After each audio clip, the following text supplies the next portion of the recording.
ഏവർക്കും പുതിയൊരു അധ്യായത്തിലേക്ക് ഹാർദവമായ സ്വാഗതം. ഈ അധ്യായത്തിൽ നമ്മൾ വിശകലനം ചെയ്യുന്നത് പൂരാടം നക്ഷത്രത്തിൻ്റെ 2025 ആണ്ട് ജൂൺ മാസത്തെ ഗുണദോഷ ഫലങ്ങളാണ്. ഞാൻ ആദ്യമേ ഒന്ന് പറഞ്ഞോട്ടെ, ഇത് പൂരാടം നക്ഷത്രക്കാരുടെ പൊതുവായ ഫലമാണ് നമ്മളിവിടെ വിശകലനം ചെയ്യുന്നത്. നിങ്ങൾക്ക് ഓരോരുത്തർക്കും വ്യക്തിഗത ഫലം ലഭിക്കുന്നതിനായിട്ട് നിങ്ങളുടെ ജാതകം ഒരു ഉത്തമനായ ജ്യോതിഷിയെ കാണിച്ച് രാശി ചിന്തനം നടത്തി മുന്നോട്ട് പോകുന്നതായിരിക്കും എന്തുകൊണ്ട് നല്ലത്. ഇനി പൊതുവായ ഫലത്തിലേക്ക് വരാം. പൂരാടം നക്ഷത്രക്കാർക്ക് ഈ 2025 ആണ്ട് ജൂൺ മാസം ഗുണദോഷ സമ്മിശ്രമായിട്ട് കാണുന്നു. ഗുണഭാവം കുറച്ച് ഏറിയിരിക്കുന്നതായിട്ട് കാണുന്നു.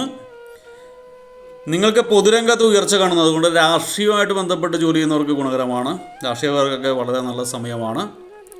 ചിലരൊക്കെ പുതിയ വീട് പണിയുകയോ പുതുക്കി പണിയാനുള്ള യോഗം കാണുന്നുണ്ട്. ചില ബന്ധുക്കളുടെയൊക്കെ നീരസമായ പെരുമാറ്റം മനോവിഷമത്തിന് ഇടവരുത്തുന്ന സമീപനം ഉണ്ടാകുന്നതാണ്. യാത്രാവേളകളൊക്കെ കൂടുതൽ ശ്രദ്ധയോടുകൂടി ആവണം നിങ്ങൾ നടത്തേണ്ടത്. ആ സമയത്തുള്ള യാത്ര കഴിയാവുന്ന ഒഴിവാക്കുക. ഇരുചക്ര വാഹനങ്ങൾ ഉപയോഗിക്കുന്നവരൊക്കെ നന്നായിട്ട് ശ്രദ്ധിച്ച് യാത്ര ചെയ്യുക. യാത്ര പുറപ്പെടുന്നതിന് മുമ്പ് ശിവഭഗവാനെ മനസ്സിൽ ധ്യാനിച്ചിട്ട് മാത്രം യാത്ര തുടങ്ങുക. നിങ്ങൾ മേലുദ്യോഗസ്ഥരുമായിട്ട് അഭിപ്രായ വ്യത്യാസത്തിനുള്ള സാധ്യത കാണുന്നുണ്ട്.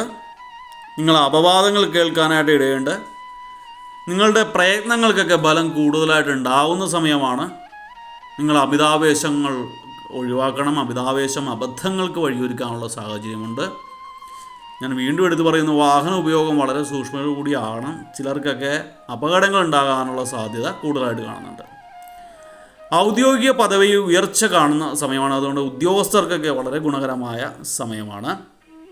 കാർഷിക വിഭവങ്ങളിൽ നിന്നും മെച്ചപ്പെട്ട ലാഭം പ്രതീക്ഷിക്കാം. ഈ വിദ്യാർത്ഥികൾക്കൊക്കെ വളരെ ഗുണകരമായ സമയമാണ്. ഉന്നത വിദ്യാഭ്യാസ യോഗം കാണുന്നുണ്ട് ചിലർക്കൊക്കെ. ദാമ്പത്യ ജീവിതം സന്തോഷകരമായി മാറുന്നതാണ് ഈ സമയത്ത്. നിങ്ങൾക്ക് ജലയാത്രകളൊക്കെ കഴിയാവുന്നതും നിങ്ങൾ ഒഴിവാക്കുക. ജലഭയം ഉണ്ടാകാനുള്ള ജലവുമായിട്ട് ബന്ധപ്പെട്ട് ചില പ്രശ്നങ്ങൾ ഉണ്ടാകാനുള്ള സാധ്യതയുണ്ട്. പുറകിൽ മഴക്കാലമൊക്കെയാണ്, കനാലുകളിലുമൊക്കെ വെള്ളം നിറഞ്ഞിടക്കുകയാണ്. അതുകൊണ്ട് ജലയാത്ര കഴിയാവുന്നത് ഒഴിവാക്കുക. കലാരംഗത്ത് വൻ പുരോഗതി കാണുന്നൊരു സമയമാണ്. നിങ്ങൾക്ക് പേരും പ്രശസ്തിയും പെരുമയും ഒക്കെ ലഭിക്കുന്ന സമയമാണ്. മാനസിക പ്രശ്നങ്ങൾ ഉണ്ടാകാനുള്ള സാധ്യത നിങ്ങൾക്ക് കൂടുതലായിട്ടുണ്ട് ഈ മാസങ്ങളിൽ. അതുകൊണ്ട് മറ്റുള്ളവരുമായിട്ട് തുറന്നടിച്ചുള്ള അഭിപ്രായ പ്രകടനങ്ങളൊക്കെ ഒന്ന് ഒഴിവാക്കുക. നിങ്ങളുടെ മാതാപിതാക്കളുടെ രോഗം മനസ്സ് അസ്വസ്ഥമാക്കിക്കൊണ്ടിരിക്കും. ദൈവിക കാര്യങ്ങളിലൊക്കെ കൂടുതൽ ശ്രദ്ധ ചെലുത്തുന്ന ഒരു സമയമാണ്. ദാമ്പത്യ ജീവിതം സന്തോഷകരമാക്കാൻ വേണ്ടി പല വിട്ടുവീഴ്ചകളും നിങ്ങൾ ചെയ്യേണ്ട ഒരു സമയം കൂടിയാണ് ഈ ജൂൺ മാസം. ധനപരമായ ഇടപാടുകളിലൊക്കെ കൂടുതൽ ശ്രദ്ധ ചെലുത്തേണ്ട ഒരു സമയമാണ്. ആത്മവിശ്വാസം വർദ്ധിക്കുന്നൊരു സമയമാണ്. സ്വന്തം ചുമതലകൾ നിങ്ങൾ ദയവായി മറ്റുള്ളവരെ കയ്യിൽ ഏൽപ്പിക്കരുത്.